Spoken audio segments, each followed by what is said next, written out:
ఆధునిక కాలంలో ఆటిజం కేసులు పెరుగుతున్నాయంటున్నారు మానసిక వైద్య నిపుణులు.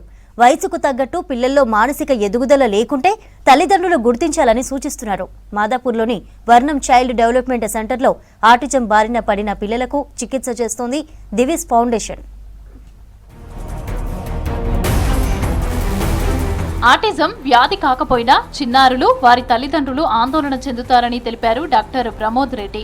ఆటిజంపై అవగాహన అవసరమన్నారు. బుద్ధిమాంద్యానికి పర్మనెంట్ సొల్యూషన్ లేకపోయినప్పటికీ కొన్ని థెరపీలతో తగ్గించవచ్చన్నారు. ప్రజల్లో ఆటిజంపై అవగాహన కల్పిస్తున్నామని తెలిపారు ప్రమోద్ రెడ్డి. సామర్థ్యం ఎలా ఉన్నా ప్రతి పిల్లవాడికి అభివృద్ధి చెందే హక్కు ఉంది. Divi's foundation apart from running ఈ వర్ణం చైల్డ్ డెవలప్మెంట్ సెంటర్, మేము వివిధ జాతీయ అంతర్జాతీయ సంస్థలతో పనిచేస్తాం. ఈ ఏరియాస్ మేము పనిచేసే ఏరియాస్ ఏంటంటే, 1 is creating awareness, 2 is increasing identification. ఈ అవేర్నెస్ ఐడెంటిఫికేషన్ ఉంటే ఎర్లీ ఇంటర్వెన్షన్ అవుతుంది. ఎర్లీ ఇంటర్వెన్షన్ అవుతే the outcomes are better. We are also working with various professional bodies to increase the capacity building in this space. Occupational, speech and language, remedial, special education, behaviour, physio, audiology, art, yoga థెరపీలు చేస్తున్నామని తెలిపారు డాక్టర్లు. Psychological counselling ఇస్తూ పిల్లలకు చికిత్స చేస్తున్నామన్నారు. ఆటిజంపై తల్లిదండ్రులకు అవగాహన కల్పిస్తున్నామన్నారు డాక్టర్లు. ఈ ప్రాబ్లం ఏముంది, ఎంతవరకు ఉంది, ఎలా సాల్వ్ చేయాలి అనేది చూసి దానికి తగిన టెస్ట్ చేసి మళ్ళీ సంబంధించిన థెరపిస్ట్ వాళ్ళు అసెస్మెంట్స్ అవి చేస్తారు. అసెస్మెంట్ చేశాక we will plan therapy for them. So ఆ థెరపీ ప్లాన్ చేసి ఒక 3 నెలలు కరెక్ట్గా తీసుకున్నాక ఎలా ఉంది అనేది మళ్ళీ ఒకసారి రివ్యూ చేస్తాం. ప్రోగ్రెస్ బాగానే ఉంటే then will tell them that what they can do at home. ఇంకా కొంచెం అవసరం ఉంటుంది అంటే we'll ask them to continue. So that is what we do here. సో ఇక్కడ మాకు అన్ని విభాగాలు ఉన్నాయి. Occupational therapy, speech therapy, behaviour therapy, remedial education. మాకు ఇక్కడ ఆడియాలజీ స్క్రీనింగ్ అంటే బేరా టెస్ట్ అది ఉంటుంది. మళ్ళీ విజన్ థెరపీ కూడా చేస్తారు. ఆటిజం అంటే న్యూరో డెవలప్మెంట్ డిసార్డర్ అన్నారు డాక్టర్లు. పిల్లల ఎదుగుదల క్రమంలో ఇతరులను చూడటం, పాకటం, తప్పటడుగులు వేయటం, మాటలు నేర్చుకునే సమయంలోనే ఆటిజంను గుర్తించే వీలు ఉంటుందన్నారు. ఏదైనా లోపం కనిపించినా వెంటనే మానసిక వైద్యులను సంప్రదించాలని సూచించారు డాక్టర్లు.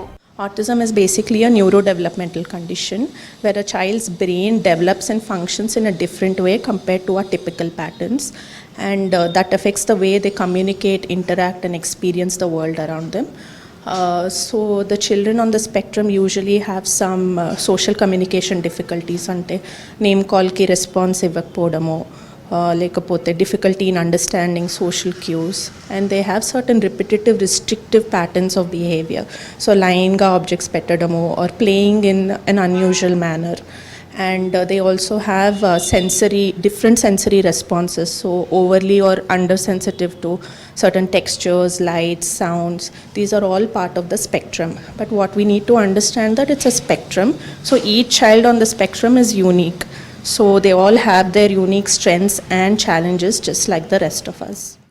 So autism అనేది జీన్స్ వల్ల ఉన్న ఎన్విరాన్మెంట్ వల్ల, ఎన్విరాన్మెంట్ యొక్క ఎఫెక్ట్ జీన్స్ మీద వల్ల వచ్చే అవకాశం ఉంటుంది. ఒక్క స్క్రీన్ టైం వల్లనే ఆటిజం అనేది రాదు. కాకపోతే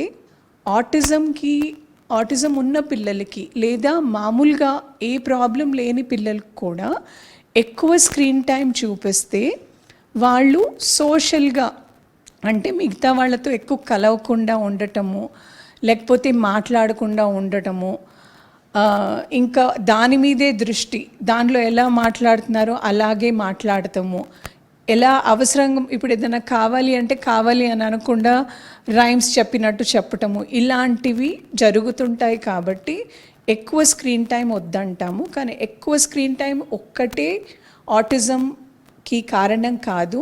ఆటిజం లక్షణాలను 9 నుంచి 12 నెలల వయసులో కనిపిస్తాయని తెలిపారు డాక్టర్లు. సరిగ్గా చూడకపోయినా, స్పందించకపోయినా, కమ్యూనికేషన్ లేకపోయినా, మాట్లాడకపోయినా వెంటనే పిల్లలకు చికిత్స అందించాలన్నారు.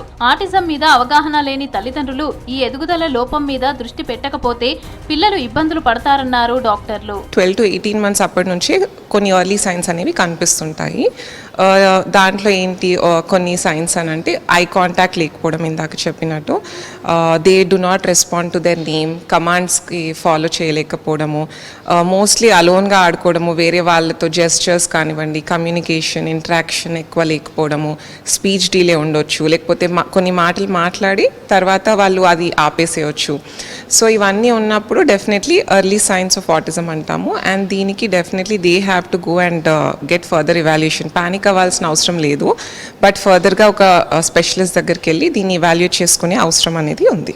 ప్రతి 65 మంది పిల్లలలో ఒకరు ఆటిజంతో బాధపడుతున్నారని, ప్రపంచంలో 80 కోట్ల మంది పిల్లలకు ఆటిజం ఉందంటున్నారు నిపుణులు. తల్లిదండ్రులు పిల్లలను చిన్నప్పటి నుంచే జాగ్రత్తగా చూసుకోవాలని సూచిస్తున్నారు డాక్టర్లు.